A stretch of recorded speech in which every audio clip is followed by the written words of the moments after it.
Hey, welcome to my channel. I'm Pope Simon X, and we're here to talk about my life because that's what we do here. Today's topic of conversation is gender euphoria, which is the opposite of gender dysphoria. One of the reasons that I want to talk about gender euphoria is because exploring my gender euphoria was actually more impactful for me than exploring my gender dysphoria. For those of you who don't know, gender dysphoria is the feeling of uncomfortableness in your own skin that you feel when you are trans and you are gendered incorrectly, basically. Whether it's yourself gendering yourself incorrectly or somebody else. And gender euphoria is the opposite. It's when you are living your truth and you feel feelings of happiness or euphoria from living that truth. So when I was early in transitioning, I felt like I didn't have gender dysphoria. Looking back, that's laughable, but it's true. I didn't realize I had gender dysphoria. I just thought that was another, that was just my anxiety and that was just my reality, and I didn't put two and two together. The very first time that I really realized I had gender dysphoria was a day that I didn't have it. It was after I already came out to myself and to everybody else, and I was living my truth as Simon. And one day I just realized, oh, I'm missing something, and it's good. It's a good feeling. It was a good feeling that I was having. I felt content in my own skin for the first time, maybe since I was a child. And gender euphoria is just that up a notch. But it's one of the reasons that I say that it's important not to say you have to have gender dysphoria in order to be labeled as trans, because if that was the case, I never would have come out as trans. Not because I didn't have gender dysphoria, but because I didn't realize I had gender dysphoria. And early in my transition, because I was not feeling the gender dysphoria, or I was feeling it, but I didn't realize that's what it was, somebody told me, look for the gender euphoria moments, because those can solidify your feelings, right? If living my truth as a trans man brings me joy, that's the important part. It's not that I felt miserable as a woman, it's that living as a man makes me happy. So that's what I did. I started looking for gender euphoria early on, and it surprised me, the places that I would find it. Now I experience it all the time. I'll look at myself in the mirror and just be happy. I never did that before. When I was a teenager, I used to look at myself in the mirror every single night, and I could feel myself slipping away. And so I would look at myself in the mirror and be like, do I look like myself today? Do I feel like I am myself today? And I stopped doing this by 8th grade because I stopped seeing myself in the mirror completely. I stopped being able to connect with the person who was in the mirror. It's not that I didn't look at the mirror. It's not that I had any problems with myself in the mirror. I could look at the person in the mirror and say, that was an attractive woman. Sure. It just wasn't me. It didn't feel like me. I didn't feel connected to the person in the mirror. Where today, as Simon, as I am here like this, I look at myself in the mirror and I see myself every single time I do. It's funny because a lot of the things that people complain about with aging don't bother me. I have wrinkles and they make me happy. It makes me happy to see my wrinkles on my face. I have more self-love than I thought was possible. And all of that came because I transitioned, and that is part of gender euphoria. Is when I see myself in the mirror, it brings me joy. Now, that doesn't mean that every single day that I'm like, yeah, you look great today, Simon. Because some days I don't look great, and that's fine. But I don't beat myself up because I don't look great, because I still see myself. And it took a lot of work to get to the point that I could see myself, i.e. it took transitioning. And transitioning has been a beautiful journey for me. It has brought me so much joy and so much happiness to transition, because all of these things that used to be negatives in my brain about myself aren't. Now, it doesn't mean that there's nothing I wouldn't want to change still, right? I think that's a very human thing to want to change your appearance in some way, shape, or form or another. We look at ourselves and we see where our flaws are more than other people see our flaws most of the time. So it's not that there's nothing that I would change, but I'm happy with who I am, and I'm happy with how I look, and I'm happy with the connection I feel to myself in the mirror. I like taking selfies because I see myself. And it's not a vanity thing. It's not that I'm oh, I must look at myself in order to be happy. That's not it. It's just that I spent so much of my life not being able to connect to myself in the mirror that being able to connect to myself feels really rewarding. And I like it. I like it. So I take a lot more selfies than I used to take. I spend a little extra time looking at myself in the mirror when I'm brushing my teeth and things like that. And these are things that bring me joy. I think one of the things that was most monumental in feeling gender euphoria and experiencing myself was actually top surgery. Growing breasts was one of the things that should have been an indicator way back when that things were not okay for me. Because when I started growing breasts, I felt that's when I really started feeling uncomfortable in my own body. I never connected to myself after that point fully. And so when I got them removed, it was this relieving thing. Like, I remember being drugged up right after top surgery, and I have bandages all over my chest. I can't see it. I can't do anything, but I could feel how flat it was. And it was just this overwhelming feeling of, yes, this is how it's supposed to be. And I just felt so much joy in my own body. Even though top surgery was painful, right? It was hard. It was difficult. The healing process wasn't easy, but it was worth it. It was absolutely worth it. And I felt so much gender euphoria every single day. Like, when I see myself in the mirror, the scars don't bother me. I'd rather have the scars any day. It's this feeling of joy seeing myself in my body and experiencing that. I wonder sometimes if getting bottom surgery would just take that up a notch. I just am not sure I want the current standard of bottom surgery for myself. I'm kind of leaning towards waiting a little bit to see if surgery techniques get a little bit better, because there's some indication that they will. So I don't know if I'll get bottom surgery or won't, but at the very least I'm going to wait a little while. But for top surgery, that was monumental because I started being able to wear men's clothes comfortably, right? Shirts actually fit me, right? And I started getting gendered correctly immediately. Like, pre-top surgery, even wearing a binder, I was regularly misgendered.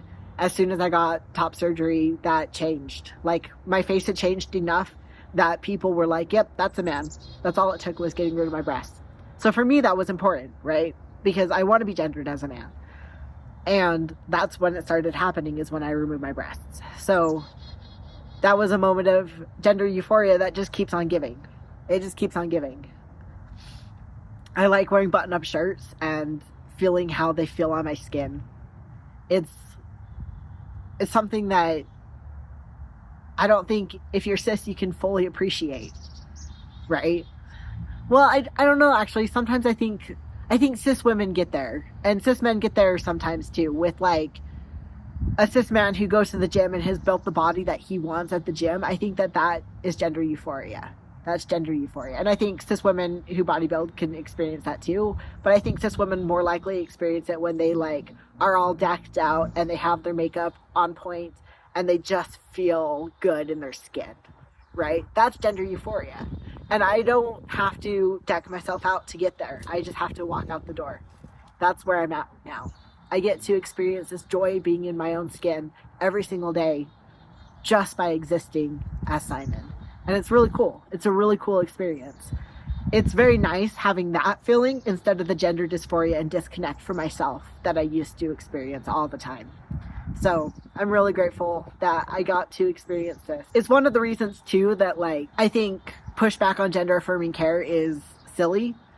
Gender affirming care has a lower regret rate than any other type of care in the medical profession, basically. And this includes the surgeries, right? A standard knee replacement surgery has between 8 and 10% dissatisfaction. 8 and 10% of the people who get a standard knee replacement surgery are going to say, I did not like this. I did not enjoy this experience. I would not do it again. I wish I had never done it. It's less than 1% for trans care. Less than 1%. No matter what, even when people have horrible experiences, less than 1% of the time do they say, I regret that. They may say, I wish it had happened better, but they don't wish it hadn't happened at all. Because it's so monumental as a trans person to get to exist in the body that feels right to you, that even when things go wrong, it still feels like a blessing. So when there's pushback, gender affirming care, people don't know what they're signing up for. They actually do. Statistically, people are happier getting gender affirming care. And this includes teens. And I want to say this, teens are not getting gender affirming surgery. Teens are not getting gender affirming surgery. We don't do top surgery to teenagers. We don't do bottom surgery to teenagers. What they get is puberty blockers. And puberty blockers make it so that when they get surgery down the road, it is an easier journey. It makes it so that they're more likely to be gendered correctly in the meantime while they're waiting for surgery down the road when they are adults. So that's a fear that a lot of people have, is that like trans people are pushing surgeries for children. That's not what we're doing. Most of the time when children transition, it's called social transition, and all they do is they change their haircut and they go by a different name and pronouns. And those are completely reversible. And then once they hit puberty, they go on puberty blockers. And again, that's completely reversible. We are not pushing for permanent changes on children. But again, like I mentioned in my last video, the right wing doesn't really care what's really happening. They push a fear narrative, and that's reality. But again, like the point I'm making is even when children transition, there's a less than 1% regret rate. 1%. That's nothing in the medical world. That's nothing. And I think children deserve the right to feel gender euphoria. They deserve the right to feel happiness in their body as they are. I think everybody deserves that right, whether they're cis or trans. So you deserve the right to feel happy in your skin. So I'm a big proponent of that. But it's been an incredible journey for me coming out as trans and finding the little things that make me happy, like wearing a button-up shirt and having it lay flat on my chest. Like, it's such a simple thing, but it makes me incredibly happy every single time. Every single time I put on a button-up shirt. Existing as me in the world, just having people call me Simon and mean it, makes a world of a difference. It makes such a huge difference in how I feel about myself. At my current job, I've never been misgendered, and I don't think that most people know I'm trans, because I do pass. But my boss knows. I haven't legally changed my name, so my boss knows. There's some other people in the organization that also know, and they've never misgendered me, and they treat me with respect as who I am. And it is one of the most amazing things that I have never experienced before. I've never worked somewhere before where I haven't been misgendered. Even as a trans man, like, it happens. Misgendering happens. Even people who try, right? But I get to exist as Simon in my world right now, and it is so relieving and so joy-inducing that even with the world falling apart, like, I feel good in my own little corner. Doesn't mean I'm going to stop doing the things that I need to do to try to protect myself. It doesn't mean I'm going to pull the wool over my eyes and pretend like everything's okay. That's not what I'm doing. But I do experience joy in my day-to-day life at a greater rate than I ever experienced before. And a lot of that is gender euphoria. It's the feeling that, yes, everything is right in my own skin. Yes, this is who I'm supposed to be. And that's one of the reasons I don't understand transphobes wanting, I mean, it's about control. But I don't understand them wanting to take it away, because all it is me existing as myself and feeling joy in my own skin. Like, I'd want you to feel joy in your own skin. Whether that means you get cosmetic surgeries or you don't, I don't care. You do you. You be happy in your own skin. You find the ways to make joy in your life. And that's all I've done. That's it, is I've found joy in my life. And it is, it's something that, like, people notice the difference, right? People look at older pictures of me and they're like, your eyes were dead compared to what they are now. And that's a really common trans experience. Like, I just did not have true joy in my day-to-day life. Even when things were terrible, my eyes looked happier. Even when my life was falling apart. Because I've had some hard things. Someday I'll go into some more of them. But I've also had a lot of joy. And I've had a lot of good things. And I've had a lot of great experiences with people who treat me with respect. And those are the people who are my people, right? Those are the people who I keep around, is the people who treat me with respect. So I wish more people would see it that way. That it's really just about trying to find joy. This whole journey is about trying to find joy. Everybody's journey is about trying to find joy. Trying to find joy in your own life. Whatever that looks like for you, however you find it, just find joy and don't take it away from other people. That's That's it. That's all I ask for. That's all I'm hoping for from other people. So come with me on my journey as I keep finding joy in my day-to-day life, and leave comments about things you want me to talk about. And I'll talk to you later. Peace out.